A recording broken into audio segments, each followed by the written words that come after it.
मित्रांनो, ह्या जगात एक अशी व्यक्ती असते जिचं पारणं आपण कधीही फेडू शकत नाही.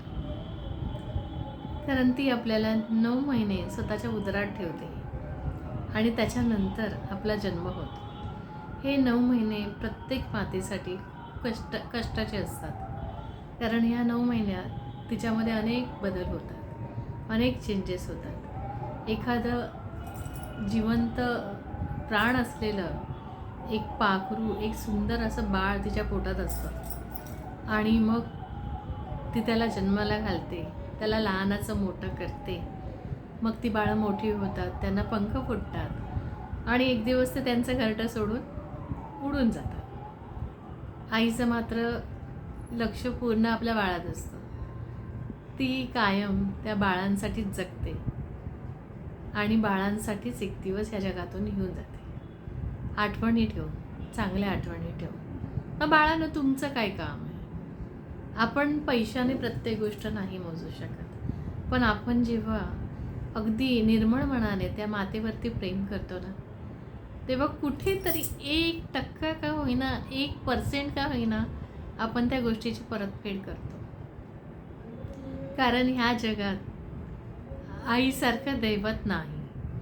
आणि मी तर म्हणेन, आई ज्याच्या लाईफमध्ये आई आहे, ज्याच्या आयुष्यात आई आहे, त्याला स्वर्ग मिळाला असं समजून जा.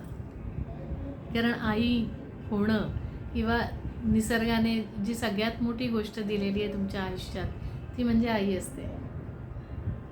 खूप जणांना आईची किंमत नाही कळत. खूप जणांना फक्त तिच्यामधले दोष दिसतात. ती ओरडते, चिडते, रागवते, बडबडते.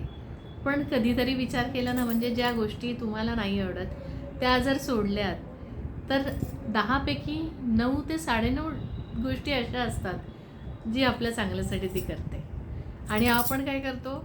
आपण त्या 9 9.5 गोष्टी सोडून देतो आणि फक्त ती 0.5% गोष्ट पकडून बसतो आणि मग त्याच्यावरून सुरुवात होते.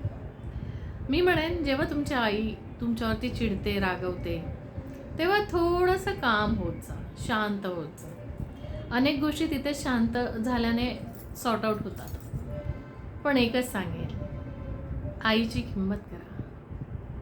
ती आहे तर जग आहे. जेव्हा ती नसते ना, मी अनेक जण अशी बघितलेले आहेत ज्यांची आई काही कारणास्तव खूप लवकर निघून गेलेली आहे देवाघरी, आणि त्यांना हळहळतानाही पाहिलेलं आहे. खूप हळहळतात, खूप हळहळवते.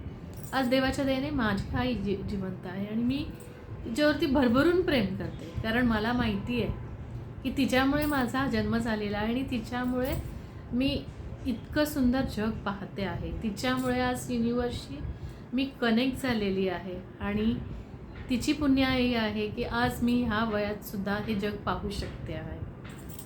सो मी तिचे नेहमीच आभार मानते. तुम्हीही मानत जा. कारण आई होणं ही फार मोठी गोष्ट आहे आणि आई जपणं ही त्याच्यापेक्षाही मोठी गोष्ट आहे. त्यामुळे आईला जपा.